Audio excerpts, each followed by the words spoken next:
ब्रह्मा गुरु विष्णू गुरुदेव महेश्वरा सद्गुरु साक्षात परब्रह्म तस्मै श्री सद्गुरे नमः। जय जय रघुवीर समर्थ। श्रीमत दासबोध दशक 9वा गुणरूप नाम समास 7वा विकल्प निर्शन नाम श्रीराम समर्थ। आदि स्थूळ आहे एक तरी मग अंतकरण पंचक जाणतेपणाचा विवेक स्थूळाकरिता। श्री समर्थ म्हणतात की आधी स्थूळ देह दिसतो मग त्यामध्ये अंतकरण पंचक आढळतो। ज्ञानाचा विवेक हा स्थूळाच्या आधारेच होतो। तैसेची ब्रह्मांडे विन काही मूळ मायेसी जाणीव नाही। स्थूळाच्या आधारे सर्वही कार्य चाले। श्री समर्थ या ठिकाणी म्हणतात की त्याप्रमाणे ब्रह्मांडाशिवाय मूळ मायेच्या ठिकाणी जाणीव नसते। त्यावरून सर्व कार्य स्थूळाच्या आधारे चालते असेच वाटते। ते स्थूळची नसता निर्माण कोठे राहील अंतकरण। ऐसी श्रोती केला प्रश्न याचे उत्तर ऐका। या ठिकाणी श्रोत्यांनी एक प्रश्न विचारला की हे स्थूळच निर्माण झाले नसतं तर अंतकरण कुठे राहिले असते। तेव्हा समर्थांनी त्याचे उत्तर दिले आहे ते आता ऐका। कोसले अथवा कांटे घरे नाना पृष्ठभागी चालती घरे। जीवकरिता लहान थोरे शक्तीनुसार। श्री समर्थ म्हणतात की रेशमाचे किडे आणि शरीर रक्षणार्थ कठीण कवच तयार करणारे किडे असे अनेक जीव पाठीवर घरे निर्माण करतात व इतरही लहान थोर आपापल्या शक्तीस अनुसरून घरे बांधतात।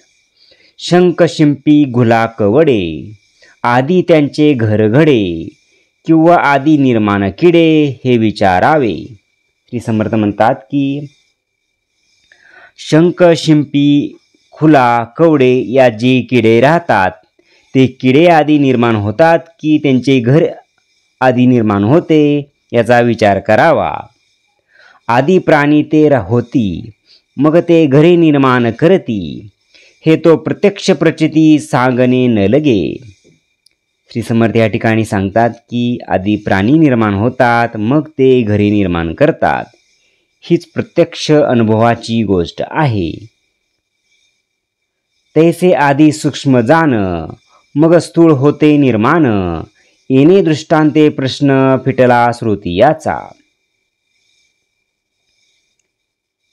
याप्रमाणेच आधी सूक्ष्म रूपात जे असतेच तेच स्थूल रूपात प्रकट होते किंवा निर्माण होते। या दृष्टांताने श्रोत्याला त्याच्या प्रश्नाचे उत्तर मिळाले।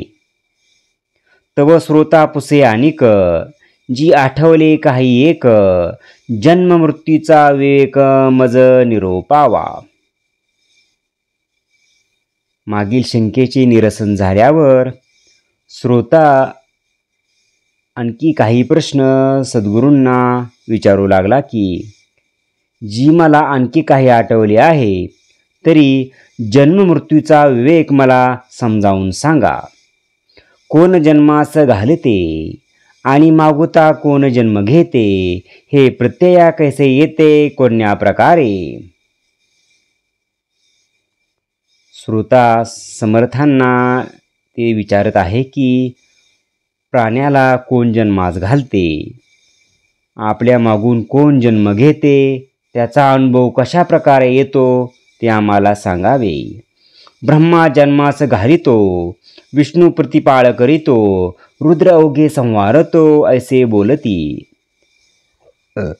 ब्रह्मदेव जन्माला घालतात तर श्रीहरी विष्णू प्रतिपाळ करतात आणि रुद्र सर्वाचा संहार करतात असे सर्व म्हणतात।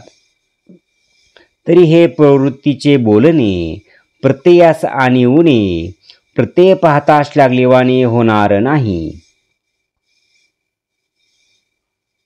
हे जनरूढचे बोलणे झाले. त्याप्रमाणे अनुभव येत नाही. प्रत्ययाच्या दृष्टीने ते योग्य होणार नाही. ब्रह्म्यास कोण जन्मास घातले, विष्णूस कोणी प्रतिपाळले, रुद्रास कोणी संवारले महाप्रळयी. ते श्रोता पुन्हा प्रश्न करत आहे की ब्रह्मदेवास कोणी जन्मास घातले, विष्णूंचा प्रतिपाळ कोण करतो आणि रुद्राचा महाप्रलयकाळी संहार कोण करतो. म्हणून हा सृष्टीभाव, अवघा मायेचा स्वभाव, करता म्हणून निर्गुण देव, तरी तो निर्विकारी. हे सृष्टीरूपी नाटक हा सर्व मायेचा खेळ आहे. शिवाय निर्गुण देव करता आहे असेही म्हणता येत नाही, कारण तो निर्विकारी आहे. म्हणावे माया जन्मास घाली, तरी आपणच विस्तारली, आणि विचारतात हारली हे तो घडेना. बळे आपणास वाटते की माया जन्मास घालते, पण ती स्वतःचाच विस्तार पावली आहे. विचार करून पाहिले असता ती स्थिर आहे असेही म्हणता येत नाही. आता जन्मतो तो कोण, कैसी त्याची ओळखन, आणि संचिताचे लक्षण तेही निरोपावे. समर्थ म्हणतात की म्हणून आता जन्मतो तो कोण, त्याला कसे ओळखावे. तसेच संचिताचे लक्षण काय आहे ते आता मी तुम्हाला सांगतो. पुण्याचे कैसे रूप आणि पापाचे कैसे स्वरूप, याही शब्दाचा आक्षेप कोण करता. पुन्हा श्रोते ते प्रश्न विचारतात की पुण्याचे रूप कसे आहे किंवा पापाचे स्वरूप कसे आहे.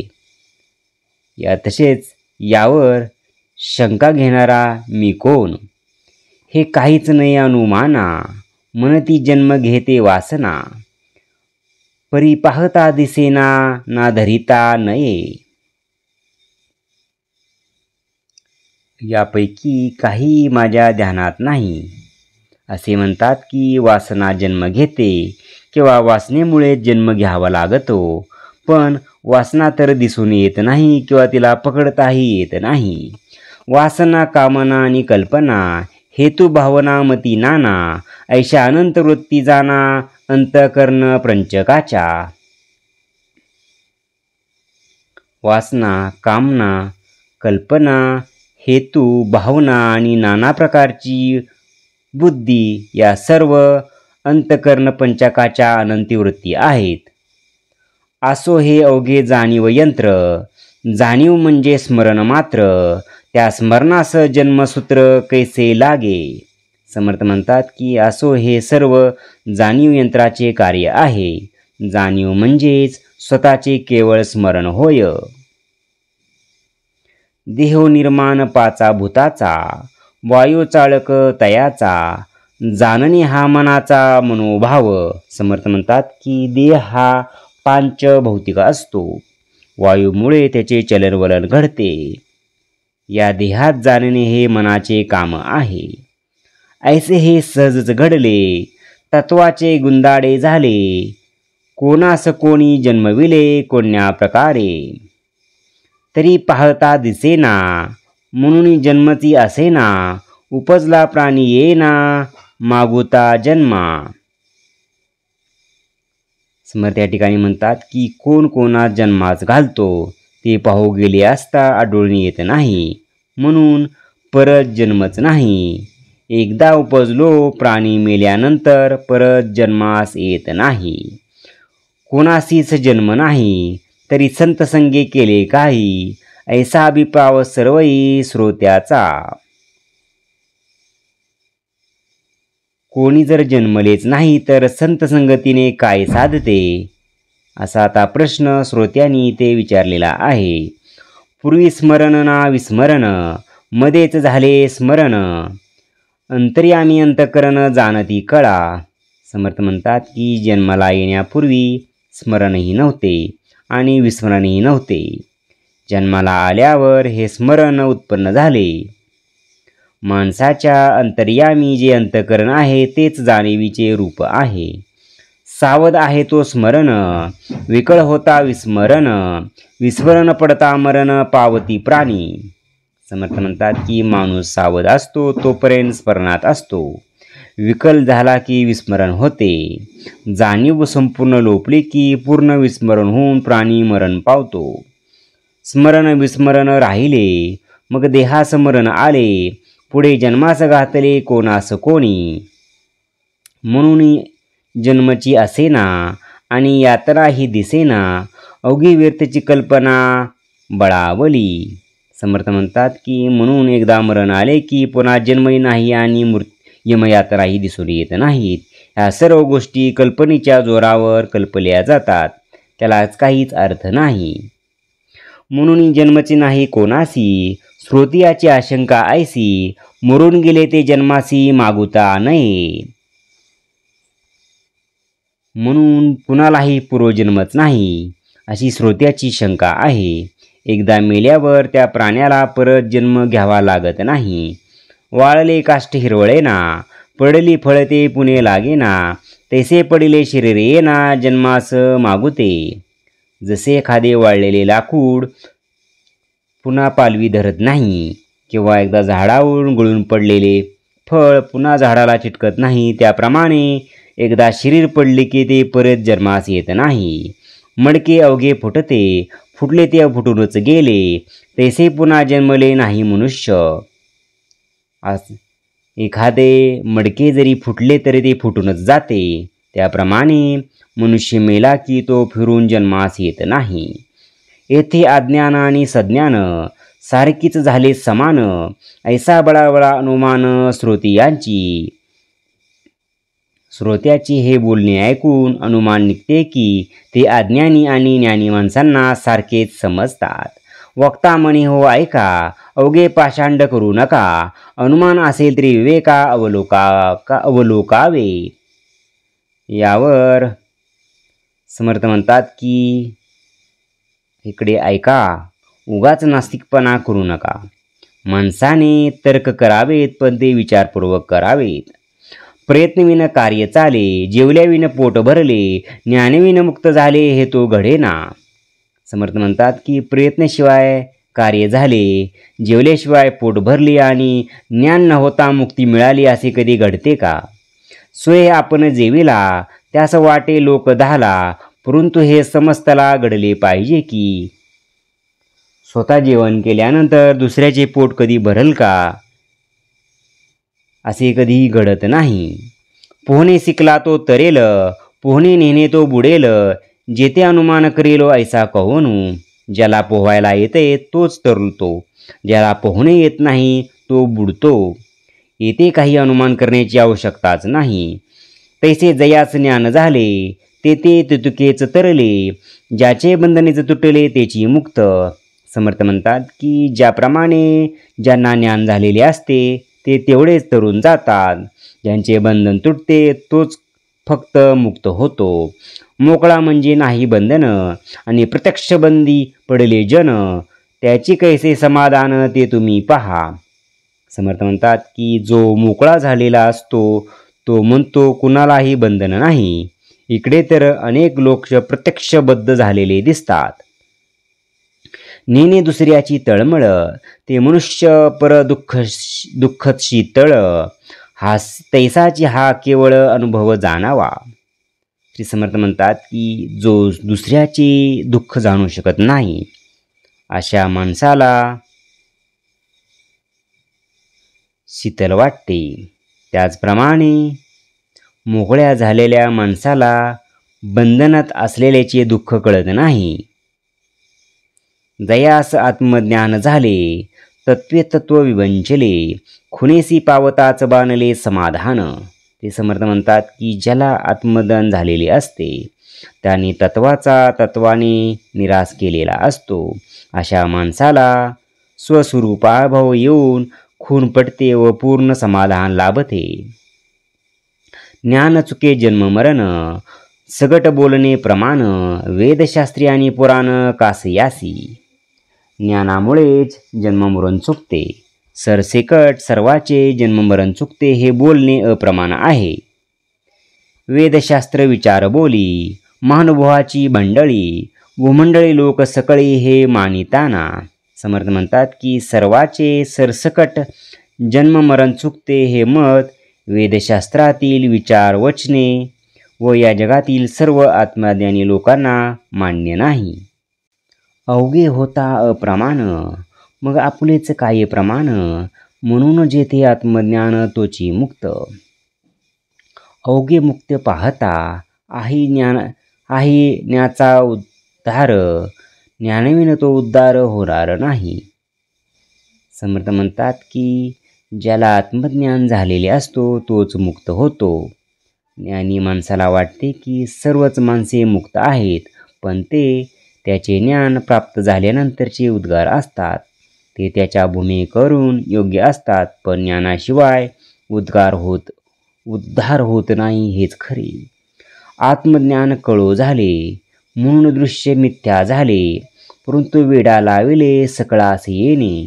श्री समर्थ म्हणतात की ज्याला आत्मज्ञान होते त्याला सर्व मिथ्या आहे हे कळून येते, पण इतर सर्व अज्ञानी लोकांना या दृश्यानेच गुरफटून टाकलेले असते. आता प्रश्न फिटला, ज्ञानी मुक्त झाला, अज्ञान तो बांधला आपला कल्पनेने. आता मात्र श्रोत्यांचा प्रश्न फिटलेला आहे.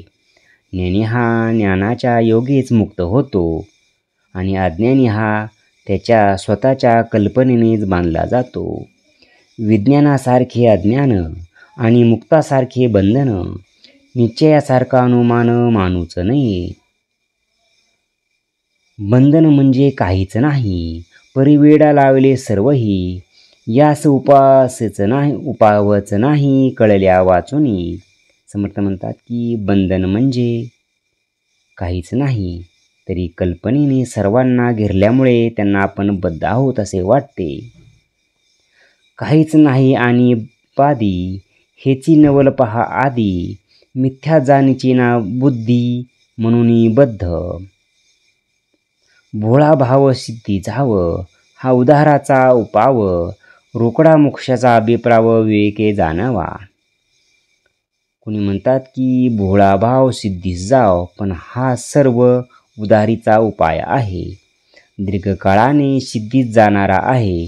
विवेक करून रोकडा मोक्ष म्हणण्यातील अभिप्राय जाणून घ्यावा.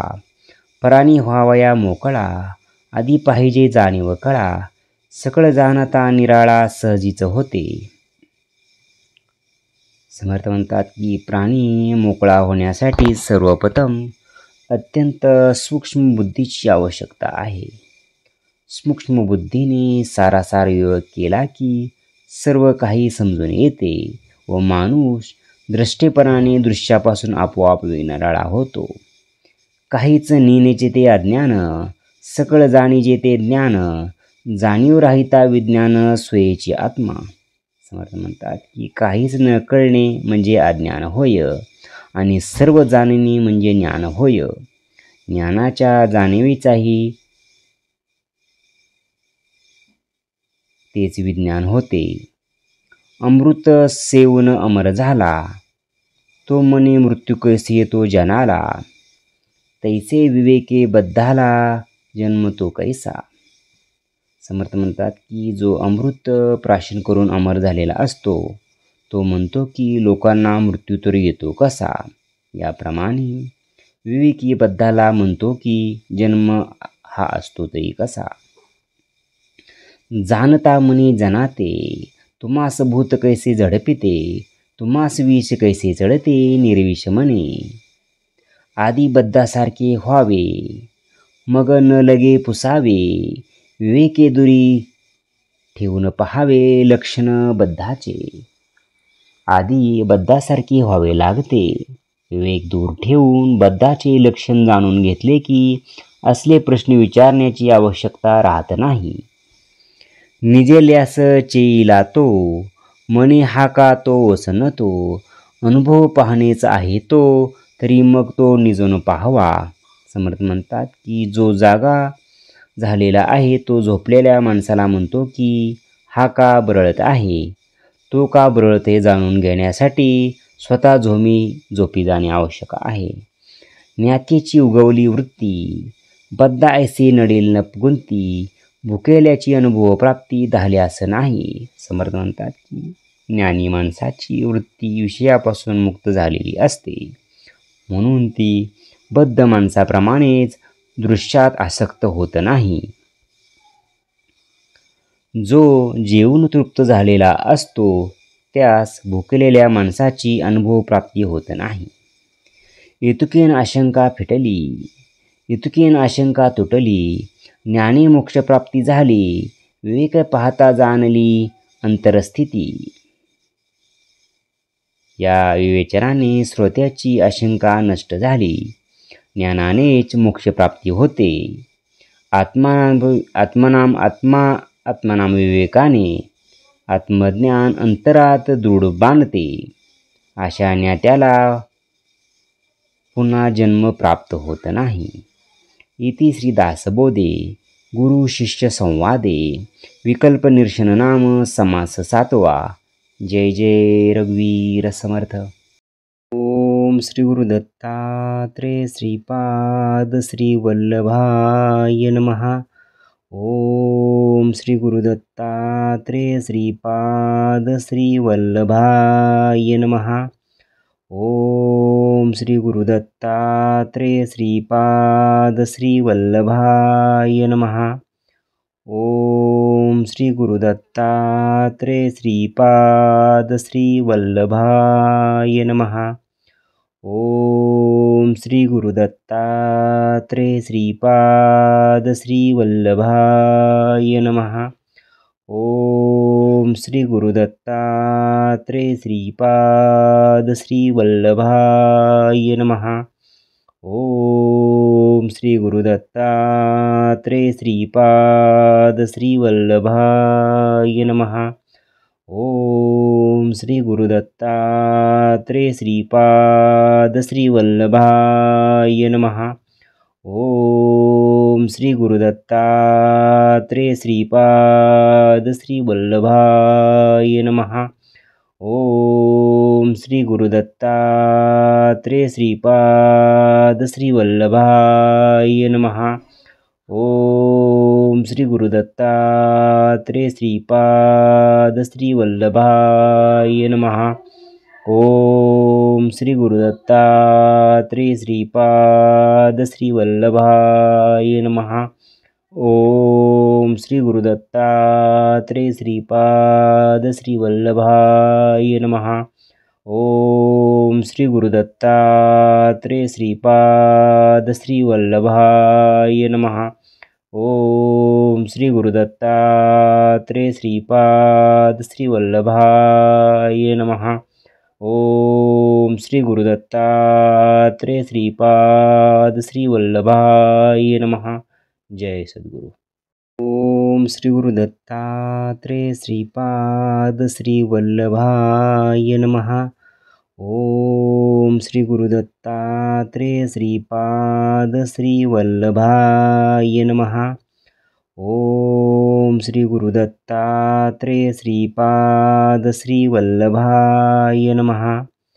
ओम श्री गुरु दत्तात्रेय श्रीपाद श्री वल्लभाय नमः. ओम श्री गुरु दत्तात्रेय श्रीपाद श्री वल्लभाय नमः. ओम श्री गुरु दत्तात्रेय श्रीपाद श्री वल्लभाय नमः. ओम श्री गुरु दत्तात्रेय श्रीपाद श्री वल्लभाय नमः. ओम श्री गुरु दत्तात्रेय श्रीपाद श्री वल्लभाय नमः. ओम श्री गुरु दत्तात्रेय श्रीपाद श्री वल्लभाय नमः. ओम श्री गुरु दत्तात्रेय श्रीपाद श्री वल्लभाय नमः. ओम श्री गुरु दत्तात्रेय श्रीपाद श्री वल्लभाय नमः. ओम श्री गुरुदत्तात्रेय श्रीपाद श्रीवल्लभाय नमः। ओम श्री गुरुदत्तात्रेय श्रीपाद श्रीवल्लभाय नमः। ओम श्री गुरुदत्तात्रेय श्रीपाद श्रीवल्लभाय नमः। ओम श्री गुरुदत्तात्रेय श्रीपाद श्रीवल्लभाय नमः। ओम श्री गुरुदत्तात्रेय श्रीपाद श्रीवल्लभाय नमः। जय सद्गुरु। ओम श्री गुरुदत्तात्रेय श्रीपाद श्रीवल्लभाय नमः। ओम श्री गुरुदत्तात्रेय श्रीपाद श्रीवल्लभाय नमः। ओम श्री गुरुदत्तात्रेय श्रीपाद श्रीवल्लभाय नमः। ओम श्री गुरुदत्तात्रेय श्रीपाद श्रीवल्लभाय नमः। ओम श्री गुरुदत्तात्रेय श्रीपाद श्रीवल्लभाय नमः। ओम श्री गुरुदत्तात्रेय श्रीपाद श्रीवल्लभाय नमः। ओम श्री गुरुदत्तात्रेय श्रीपाद श्रीवल्लभाय नमः। ओम श्री गुरुदत्तात्रेय श्रीपाद श्रीवल्लभाय नमः। ओम श्री गुरुदत्तात्रेय श्रीपाद श्रीवल्लभाय नमः। ओम श्री गुरुदत्तात्रेय श्रीपाद श्रीवल्लभाय नमः। ओम श्री गुरुदत्तात्रेय श्रीपाद श्रीवल्लभाय नमः। ओम श्री गुरुदत्तात्रेय श्रीपाद श्रीवल्लभाय नमः। ओम श्री गुरुदत्तात्रेय श्रीपाद श्रीवल्लभाय नमः।